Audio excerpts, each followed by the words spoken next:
Hello students, welcome to our YouTube channel of Springdale English Medium School. Today I am going to present a new chapter of SS, Social Science of Standard 6. This is the first chapter of Social Science, named as Let's Know the History. Do you all know what is history?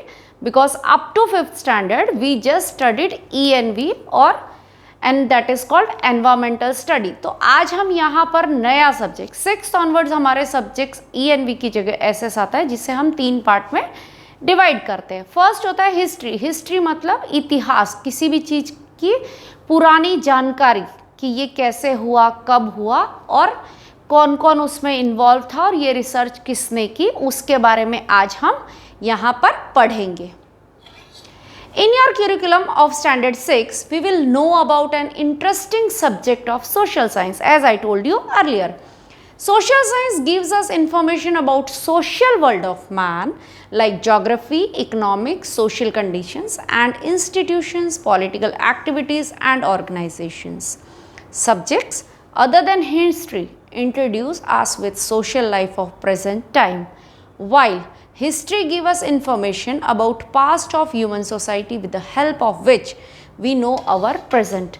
जो हमारा आज है वो कहीं ना कहीं हमारे बीते हुए कल से रिलेट करता है. एसएस में जैसे कि मैंने आपको बोला कि 3 सब्जेक्ट होते हैं जो यहाँ पर दिए गए हैं कि हम आज को कैसे जान सकते हैं जब तक हम पहले ही ना जानते.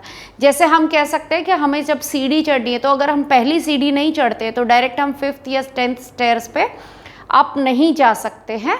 1 का टेबल सीखे बिना हम डायरेक्ट 12 का टेबल नहीं सीख सकते. चलने से पहले हम दौड़ नहीं सकते, दौड़ने के लिए पहले हमें चलना शुरू करना पड़ता है.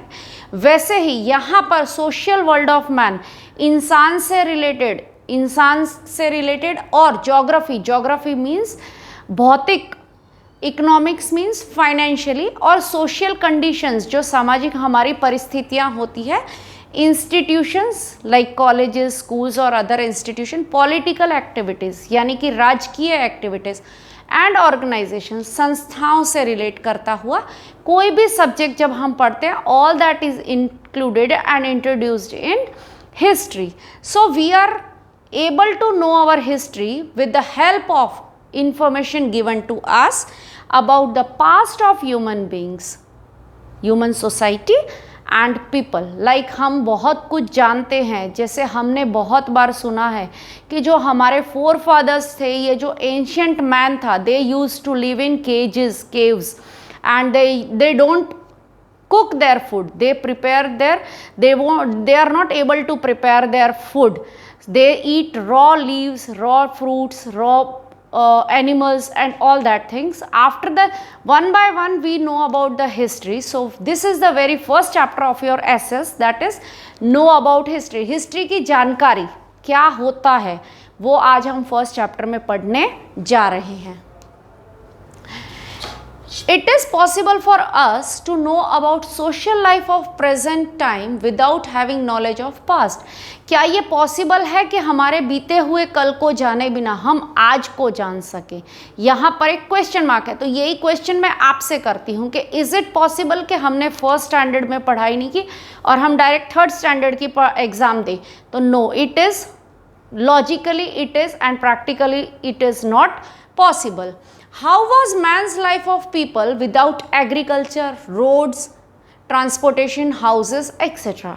इंसान की लाइफ कैसी होगी अगर बिना खेतीबाड़ी के, बिना रोड्स के, ट्रांसपोर्टेशन फैसिलिटीज़ नहीं है, घर नहीं है, ये सब के बिना इंसान की लाइफ आप इमेजिन कर सकते हैं? No, we can not imagine. अगर मैं आपसे ऐसा बोलूँ कि यहाँ से आपको कोई ट्रांसपोर्टेशन अवेलेबल नहीं है और आपको यहाँ से अहमदाबाद जाना है, how would you move towards Ahmedabad? आपको पैदल चल के जाना है. Is it possible? नहीं. आज के ज़माने में ये सोच पाना भी मुश्किल है कि रोड्स बिना, एग्रीकल्चर, लोग जो उगता था जंगली है या खाने जैसा है, नहीं खाने जैसा है, people don't know about the taste of foods. Then transportation के बारे में मैंने आपसे बताया. रोड्स, आज जो बहुत अच्छे डेवलप्ड रोड्स है वैसे रोड्स भी नहीं थे, व्हील नहीं थे, हाउसेस नहीं थे, ये सब नहीं था। तो हम ये सब के बारे में कैसे जान सकते हैं? तो हमारे हिस्टोरियंस ने जो हमें बताया उसके हिसाब से हमें पता चलता है कि आज से 100 साल पहले दुनिया ऐसी थी या आज से 100 साल पहले लोगों की लाइफ ऐसी थी।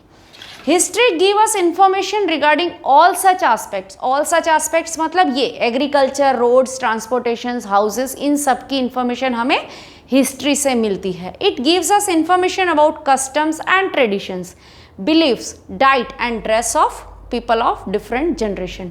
अब हमने बचपन से पढ़ा है कि गुजरात के लोग कैसे कपड़े पहनते हैं, अदर स्टेट्स के जैसे कि बॉम्बे में लोग कैसे कपड़े पहनते हैं, कैसा फूड खाते हैं। अब हम होटल में जाते हैं तो अलग अलग तरह के फूड होते हैं, चाइनीज़ फूड होता है, गुजराती फूड होता है, पंजाबी फूड होता है, राजस्थानी फूड होता है, काठियावाड़ी फूड होता है। Different types of food is available now days in the restaurant, but earlier it was not possible. अब हमें धीरे धीरे ये चीज़ों का नॉलेज कैसे है, जैसे जैसे हमने हिस्टोरियंस के दिए हुए डेटाज या उनके इन्फॉर्मेशन पे हमने ध्यान देना शुरू किया या हमने धीरे धीरे हिस्ट्री को पढ़ना शुरू किया।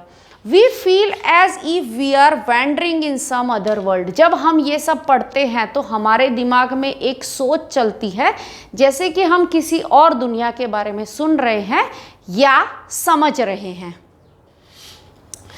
You must be thinking, why should we study about human society of the past? हम अब ऐसा सोचते हैं कई बार, किसी किसी को ख्याल आता है जो हो गया उसके बारे में हमें पढ़कर क्या फ़ायदा? Why should we? History is not only related with matters of past, but also acts as oracle with current system. What were our ancestors? Where did they live? What did they eat? History gives us information about many such matters. It informs us about changes that have occurred in human life. अब यहाँ पर बोलते हैं कि हाँ, आज का अगर पता करना है तो वो कहीं ना कहीं हमारे पास से रिलेट करता है। क्या हमें कभी ये जानने की इच्छा नहीं होती है कि हमारे जो एंसेस्टर्स यानी हमारे पापा के पापा के पापा, 4 पीढ़ी से पहले के लोगों की बात, कि वो कहाँ रहते थे, वो क्या खाते थे? तो इन सब के बारे में हमें जानकारी हासिल करनी। कभी कभी हम अपने दादा नाना के साथ, दादी जी के साथ, कभी ऐसी पुरानी बातें, बच्चे होते हैं जब आपकी एज के 5th 6th के बच्चे होते हैं, उनको थोड़ी मैच्योरिटी लेवल आती है, धीरे धीरे जानने की क्यूरियोसिटी होती है कि ऐसा क्यों, व्हाई दिस हैपन्स। तो यहाँ पर जो हिस्ट्री है उससे हमें पता चलता है कि ऐसे कैसे धीरे धीरे हम यहाँ फोटो देख रहे हैं कि इंसान कैसा था, पहले जानवर जैसा था, पहले ऐसा था, कपड़े नहीं पहनता था, धीरे धीरे ऐसा होने लगा, फिर ऐसा होने लगा, फिर ऐसा हुआ, धीरे धीरे आज का इंसान ऐसा दिखने लगा। तो धीरे धीरे और ये चेंज ऑल ऑफ सडन नहीं आया, ये चेंजेस आने में बहुत टाइम लगा। और ये चेंजेस आने में क्या क्या उनको प्रॉब्लम्स आई, यहाँ से लेकर वहाँ तक पहुँचने में क्या क्या चैलेंजेस थे उनके लिए, वो सब हम अगर जान सकते हैं तो वो सिर्फ और सिर्फ हमें हिस्ट्री के थ्रू ही पता चल सकता है। Tools and resources to know history. Tools मतलब साधन एंड रिसोर्सेज मतलब किसके बेस पर हमें हिस्ट्री के बारे में पता चलता है। चिंतन read a newspaper, a 4,000 years old city has been discovered in Kutch of Gujarat. He was surprised. How can we know that this city is 4,000 years old? Who might have been built it and how? What was the diet of the people there? What type of clothes they must have been wearing? अब यहाँ पर एक बात हो रही है कि हमें कैसे पता चलता है कोई चीज़ इतनी सालों पुरानी है। तो यहाँ पर एक एग्जाम्पल दिया है, एक चिंतन नाम का लड़का न्यूज़पेपर पढ़ रहा है जिसमें कि न्यूज़ है कि एक सिटी फाउंड आउट हुई है जो कि कच्छ गुजरात में है, जो 4,000 साल पुरानी है, 4,000 years ओल्ड। तो चिंतन के दिमाग में एक सवाल आता है कि हम कैसे श्योर हो सकते हैं, ये न्यूज़पेपर के जो फिगर्स है कि 4,000 years ओल्ड, तो how they are so sure कि ये हिस्ट्री या ये सिटी 4,000 साल पहले की है, और ये किसने बनाई होगी। कितने सारे सवाल ये रीड करने के बाद खाली कि 4,000 साल पुरानी है, चिंतन के दिमाग में कितने सारे सवाल आते हैं कि ये सिटी किसने बनाई होगी, वहाँ के लोग कैसे कपड़े पहनते होंगे, वहाँ के लोग क्या खाते होंगे, और they must have been wearing, किस तरह के कपड़े वो लोग पहनते होंगे। How can we know history? We have different tools of to know history. Tadpatra and bhojpatra, palm leaves and birch bark. In the ancient time, man used palm leaves and birch bark for writing when we call manuscripts. ताड़पत्र means manuscripts written on leaves of palm leaves. अब पहले के ज़माने में जब लोग, आज के ज़माने में हमारे पास papers available, at that time papers were not available, तो भोजपत्र और ताड़पत्र जो है, जो पाम ट्रीज़ का जो पत्ते होते हैं उस पर लिखते थे लोग, उसे कहते थे ताड़पत्र। पाम लीव को बोलते हैं ताड़पत्र। भोजपत्र यानी बिर्च ट्री का जो बार्क, यानी कि शील्ड जो होता है, खाल जो होती है, पत्ते नहीं खाल, उसको हम कहते हैं भोजपत्र। तो पहले के लोगों में कुछ भी लिखते थे, मैन्युस्क्रिप्ट मतलब जो उन्होंने फील किया या जो उन्होंने देखा, अपने अनुभव, अपने एक्सपीरियंसेस को इस तरह से अपनी लैंग्वेज में लिखते थे, उसे हम कहते हैं ताड़पत्र। मीन्स जो पाम लीव्स पे लिखा गया, और भोजपत्र मीन्स जो ये बार्क पर लिखा जाता है, उसे हम भोजपत्र कहते हैं। भोजपत्र means manuscripts written on birch bark which is found in the Himalayas. जो भोजपत्र है वो सिर्फ हिस्टोरियंस को हिमालयाज में मिले। With the help of manuscripts written on palm leaves and bark birch, we get information about their language and lifestyle. जिस तरह से वो लैंग्वेज, जिस तरह से वो लिखा गया, तो उस पे से हमें मैन्युस्क्रिप्ट्स जब रीड की हमारे हिस्टोरियंस ने, तब पता चला कि वो कौन सी लैंग्वेज में लिखी गई और वो क्या लैंग्वेज और उनकी लाइफस्टाइल, जिन्होंने लिखा उस टाइम के लोगों की लाइफस्टाइल क्या थी, लैंग्वेज क्या थी, वो जब हम ये रीड करते हैं मैन्युस्क्रिप्ट्स जो लिखी हुई है पाम लीव्स पे, उस पे से पता चलता है। Many such manuscripts have been found. Manuscripts written on palm leaves and bark of birch gives us information about man of ancient India.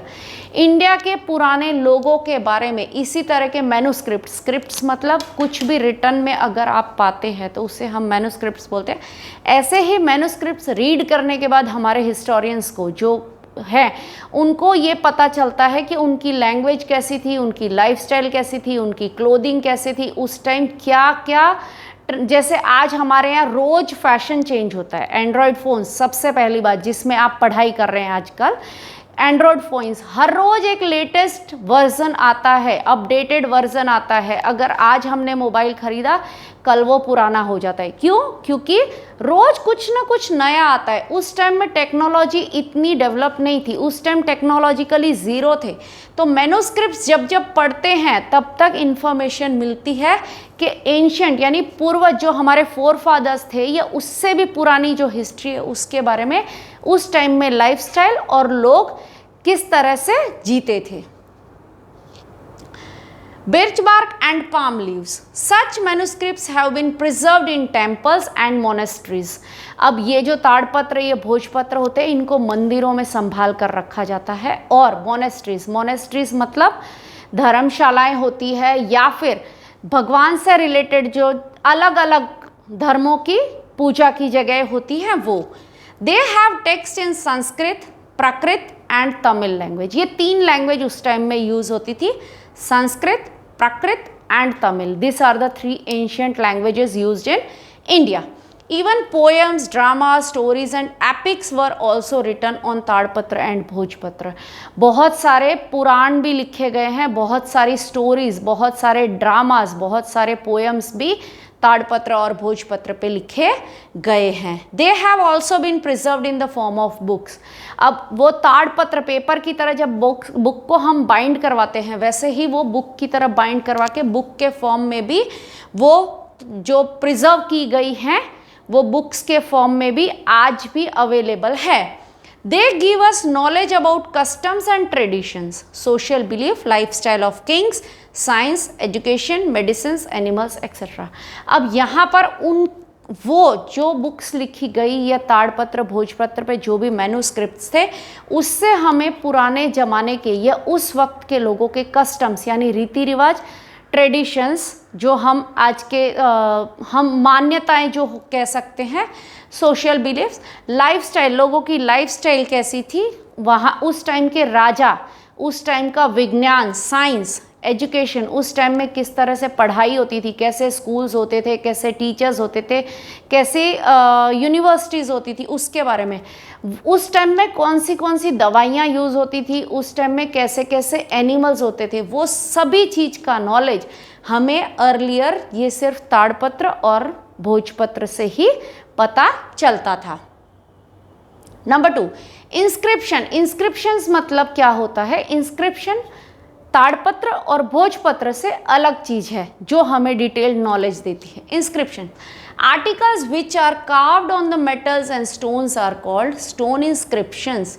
जो आप यहाँ पर देख सकते हैं पत्थर पे लिखा गया है, और जो पत्थर पे लिखा जाता है या किसी धातु पे, मेटल पे, चाहे वो लोहा हो, चाहे वो गोल्ड हो, चाहे वो एल्यूमिनियम है, चाहे वो स्टील है, किसी भी मेटल पे लिखा जाना या फिर इस तरह से कार्व करना स्टोन पे, उसे हम कहते हैं inscriptions. We can know about history from stone inscriptions. Many times inscriptions were done on metal also. कई बार इंस्क्रिप्शंस जो है सिर्फ पत्थरों पर नहीं होकर मेटल्स पर भी लिखे जाते हैं। Kings used to converses with people by carving his orders and commands on these rocks. पहले के राजा, जैसे हमारे यहाँ भी नोटिस आ जाती है, ईमेल पे आ जाती है, लेटर आता है, वैसे पहले के राजा लोग अपने सिपाहियों, कोई भी कमांड, कोई भी ऑर्डर देना होता था तो इस तरह से पत्थर पर पब्लिकली, जिनके लिए एक जनरल, जैसे आपको टेक्स्ट मैसेज मिलता है कोई भी स्कूल से, वैसे जनरल मैसेज होता, तो इस तरह से पत्थर पर लिखकर छोड़ देते थे। Many Kings and queen have inscribed information about there kingdom, victories, religion and culture on these stones. Stone inscription of Ashoka are very famous. Records and inscriptions written on these are long lasting. अब ये जो है, ये राजा अशोक, सम्राट अशोक के time के भी ऐसे बहुत सारे इंस्क्रिप्शन आज भी गुजरात में भी बहुत सारी जगह पर अवेलेबल है। बहुत सारे राजा रानी ऐसे थे जो अपने राज्य के बारे में, यानी अपने किंगडम के बारे में, उनके लाइफस्टाइल के बारे में और उनकी जीत कहाँ कहाँ पर जीत पाई, कौन सा धर्म अपनाते थे, कैसा कल्चर था, वो सब कुछ इस तरह से इंस्क्रिप्ट करके रखते थे स्टोन इंस्क्रिप्शन पे। और सम्राट अशोक के इंस्क्रिप्शन आज भी बहुत लॉन्ग लास्टिंग और आज भी बहुत सारी जगह पर पाए जाते हैं। जो ये लैंग्वेज पढ़ सकते हैं, ये लैंग्वेज हर कोई पढ़ नहीं सकता, because this is not Hindi, English, Gujarati और something, this is Prakrit language. जो सम्राट अशोक की लैंग्वेज, जो इंस्क्रिप्शंस है वो ऑलमोस्ट आपको प्राकृत लैंग्वेज में या फिर संस्कृत लैंग्वेज में मिलेगी। नंबर 3, कॉपर प्लेट, ताम्रपत्र। ताम्रपत्र यानी जो कॉपर पे लिखा जाता है उसे हम कहते हैं ताम्रपत्र। The text which is engraved on copper sheet is called tadpatra. Many kings have engraved information about their administration and donations on tadpatra. ताड़पत्र यानी कॉपर की जो शीट होती है उस पर जो एनग्रेव किया जाता है, उस पर जो लिखा जाता है, उसे हम कहते हैं ताम्रपत्र। अब वैसे भी बहुत सारे राजा हो गए हमारी हिस्ट्री में जिन्होंने अपने एडमिनिस्ट्रेशन के बारे में और डोनेशंस, कहाँ कहाँ कौन से गांव में कौन से राज्यों में डोनेट किया, वो सब ताड़पत्र पे लिखकर छोड़ा हुआ है। Such have been found in Gujarat in large number. ताड़पत्र की बहुत लार्ज नंबर में गुजरात में भी पाए जाते हैं। They give us information about name, religion, administration and donation. Such tamrapatra have been preserved in Hemchandra library in Patan, north Gujarat. LD Institute of Ideology, Navranpura, Ahmedabad. BJ Learning and Research Studies, Vidya Bhavan, Ahmedabad. Shri Mahavir Jain आराधना केंद्र, कोबा, गांधीनगर। ये कुछ universities के नाम है, ये कुछ कॉलेजेस के नाम है जहाँ पर आज भी प्रिजर्व करके ऐसे ताम्रपत्र को रखा गया है लोगों के लिए, आगे लोग उससे देखें और उससे कुछ सीख सके। आज भी बहुत सारे लोग ऐसे हैं जो इन सब चीज़ों पे रिसर्च करते हैं। ये कुछ इंस्टीट्यूट्स के नाम हैं जो हमारे नियर बाय है। उसमें सबसे पुरानी यूनिवर्सिटी है वो है हेमचंद्राचार्य लाइब्रेरी, जिसको पूरी एक यूनिवर्सिटी का दर्जा दिया गया है। फिर आते हैं कॉइन्स, कॉइन्स यानी सिक्के। Coins are also an important source to know about the history. We get information about names of kings, his religion, culture and time from these coins. Punchmark coins of 5th BC have been found in India, which is the oldest coin. 5th BC यानी before Christ, इन 5th century. अभी 21st century चल रही है, ये 5th century की बात कर रहे हैं। एग्जैक्टली आप कभी भी कोई भी, आज आपको बता रही हूँ कि कभी भी कोई भी कॉइन आप उठाकर देखेंगे तो उसमें यहाँ पर ईयर मेंशन होता है कॉइन में, तो वो कॉइन से हमें पता चलता है ये कौन से साल का कॉइन है, या हम उस पर फ़ोटो देखकर पहचान सकते हैं कि ये किसका फ़ोटो है। आजकल तो Google is very easily available and easy to access, very young child can also access the Google, तो उनको पता चलता है। बट ये कॉइन्स पे जो फ़ोटो दी गई होती है या जो ईयर दिया गया होता है उस पे से हमें पता चलता है।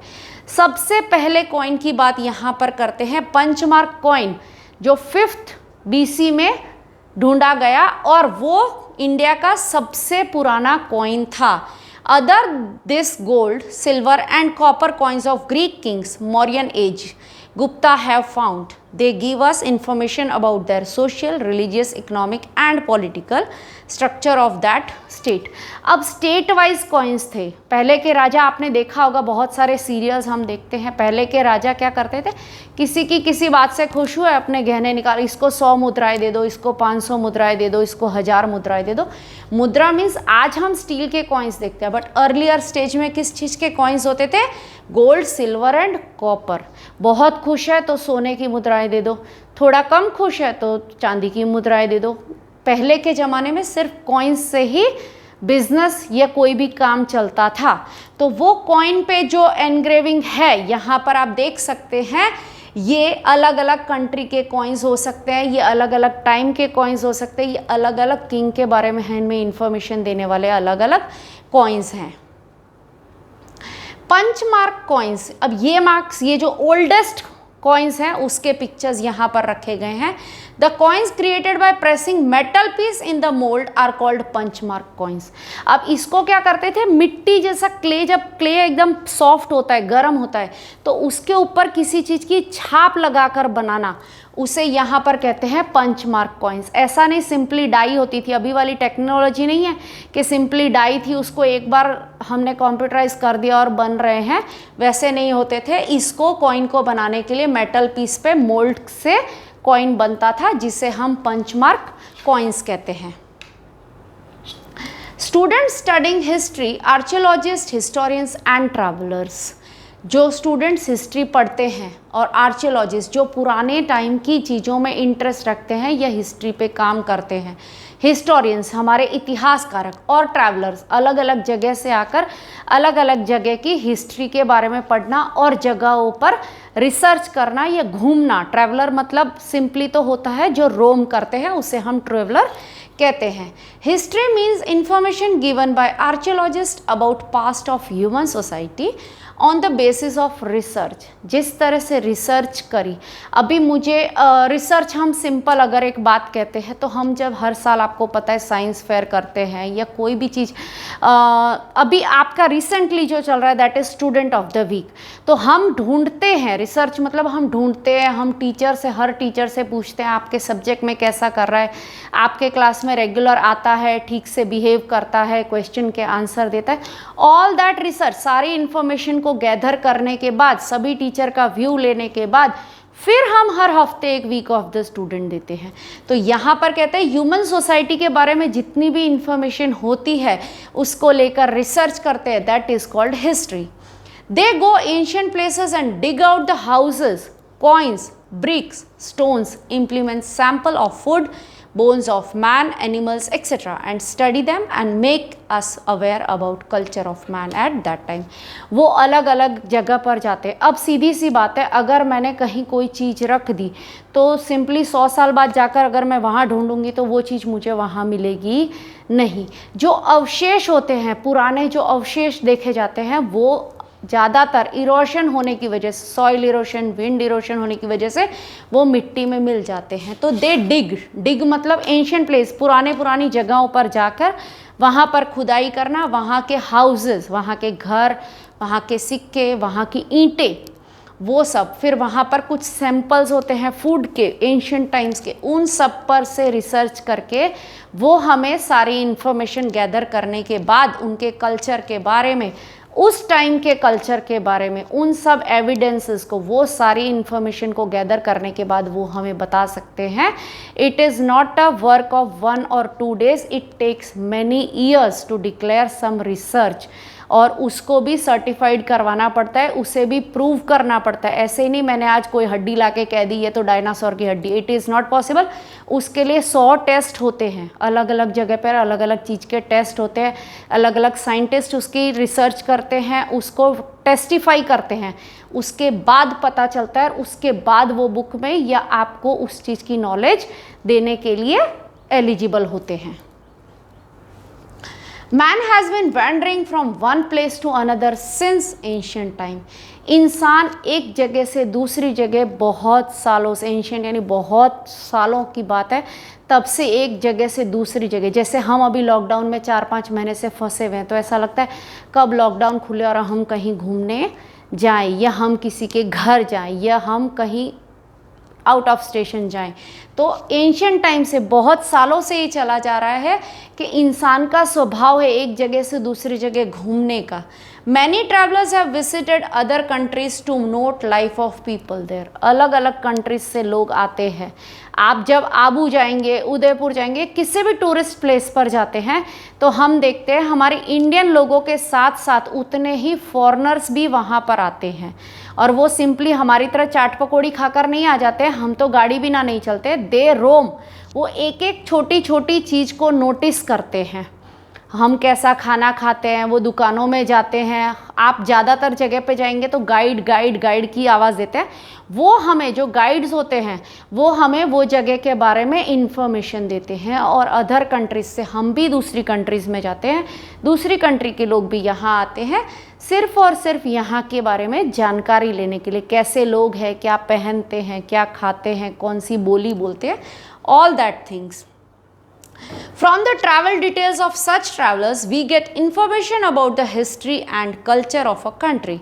It includes travelers like Megasthenes, Pliny, फैहियोन, युनसांग, ये सब कुछ ट्रैवलर्स के नाम हैं जो यहाँ पर इंडिया आए यहाँ के कल्चर को, यहाँ की सोशल लाइफ को जानने के लिए।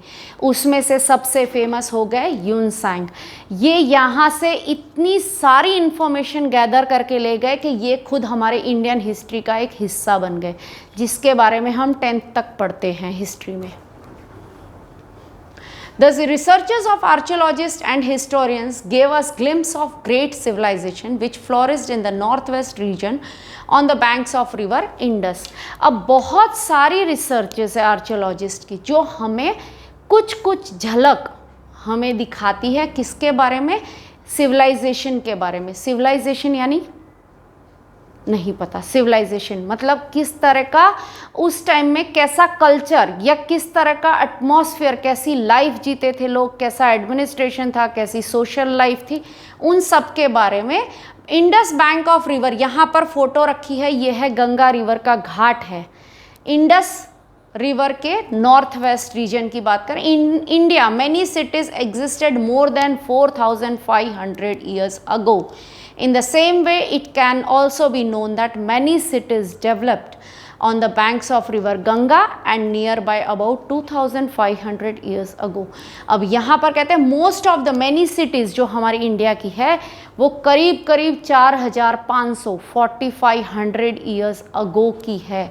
और ज़्यादातर जो cities है वो हम यहाँ पर देख रहे हैं developed on the river banks of Ganga, जो कि 250 साल पुरानी है।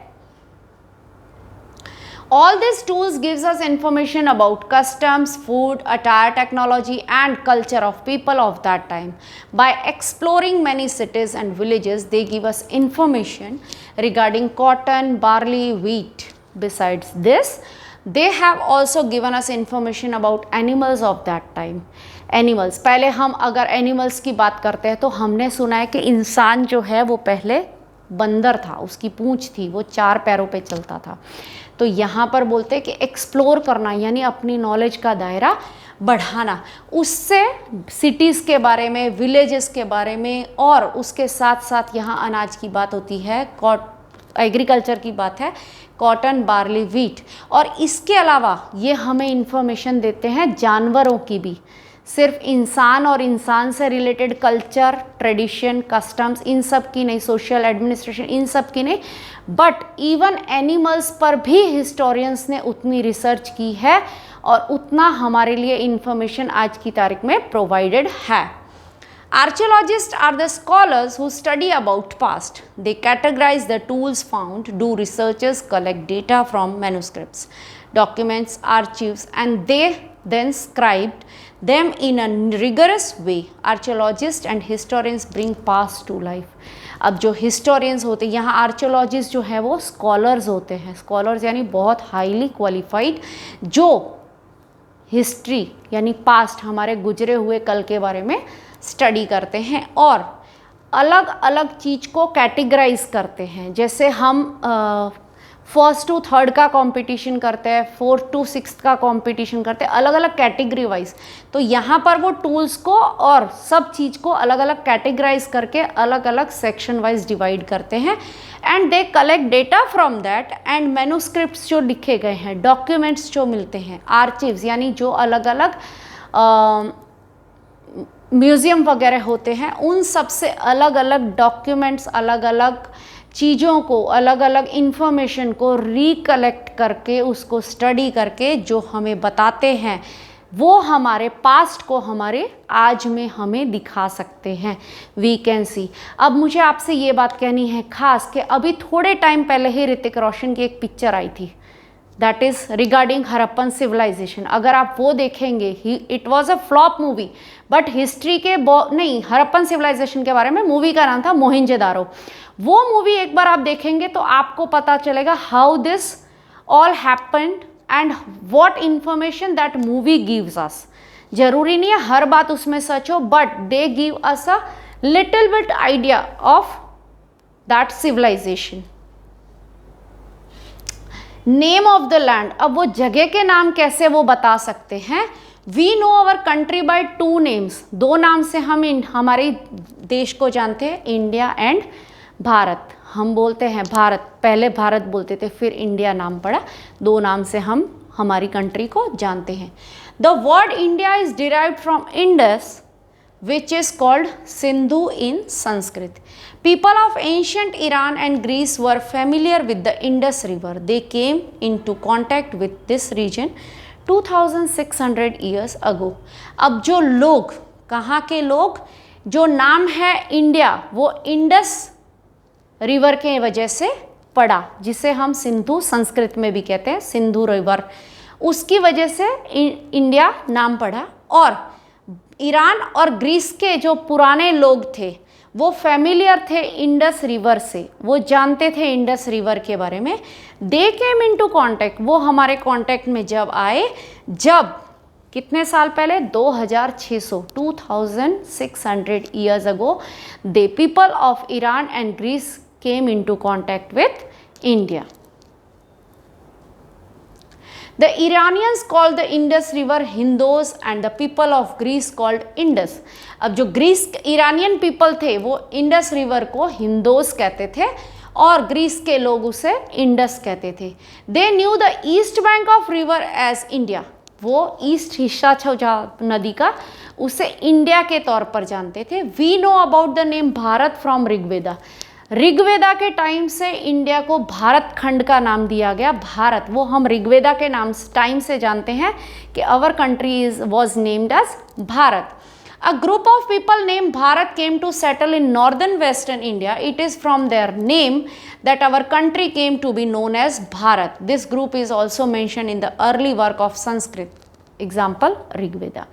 यहाँ पर बता रहे हैं कि ऋग्वेदा जो नाम है, Bharat came to settle in north western part of India, northern western part of India में भारत आकर सेटल हुए, उनके नाम से इंडिया का नाम जो पड़ा भारत पड़ा, और ये लोगों का ऋग्वेदा में भी इस चीज़ का उल्लेख है। अगर हम उतना पास्ट में जाते हैं, nobody is interested so much, history is just a subject, सब इसे बहुत लाइटली लेते हैं, but it is very interested. जिसको कुछ नया जानने की इच्छा है वो हिस्ट्री को बहुत इंटरेस्टिंग सब्जेक्ट के तौर पे पढ़ते हैं। तो यहाँ बताया this group is mention in the earlier time of Rigveda in Sanskrit language. Date line, time is very important in history. Event can be written along with time and place. We can relate time with date, month and year, such as July 20, 2018, Friday. As per it, time is associated with birth of Jesus Christ. Birth of Jesus Christ, founder of Christianity, has been associated with date and time. हमारे हिंदू शास्त्र के हिसाब से dates की उतनी value नहीं है। We believe in तिथि, हमारे हिंदू शास्त्र में तिथि का बहुत ज़्यादा इम्पॉर्टेंस है। हम कोई भी अच्छा काम करते हैं तो ना कि डेट देख के मुहूर्त देखते हैं, हम जाते हैं तिथि के हिसाब से। But here history is related with time, date and day, तो वो सब आता है एज पर जीसस क्राइस्ट, बिफोर बर्थ और आफ्टर बर्थ, जीसस क्राइस्ट की birth date, place of birth and founder of Christianity, जो फाउंडर जिसने क्रिश्चियनिटी को, रिलीजन को फाउंड किया। We call it Anno Domini, AD, which means years after birth of Jesus Christ. Example 2000 AD means 2000 years after birth of Jesus Christ. 200 BC होगा तो Christ के जन्म से 2000 साल पहले। 2000 AD है तो after birth of Jesus Christ. Similarly BC मतलब जैसे मैंने आपको बताया before Christ means years before Jesus Christ, birth of Jesus Christ, और AD मतलब after birth of Jesus Christ. CE means common era while BCE means before common era. As Christianity with mixed nations of the world, we use the same date line in the India as in many nations. As the mixed nations of the world, we are living in a global world, और जैसे कि हम हर एक चीज़ में हर किसी से कदम मिलाकर चलते हैं, we are the mixed nation of the world, so we use same date line in India as many other nations. In many cases the BP is also used, which means before present. अब यहाँ पर एक term और है BP, that is before present, आज से कितने साल पहले। This is rarely used but it is written in our history. Thank you very much. I hope you enjoy the learning about the history. I think it is bit boring, but जो students को बहुत interest है कुछ पुरानी चीज़ों के बारे में जानने के लिए, उनके लिए ये वीडियो बहुत useful रहेगा. This video is presented to you by Springdale English Medium School, कड़ी.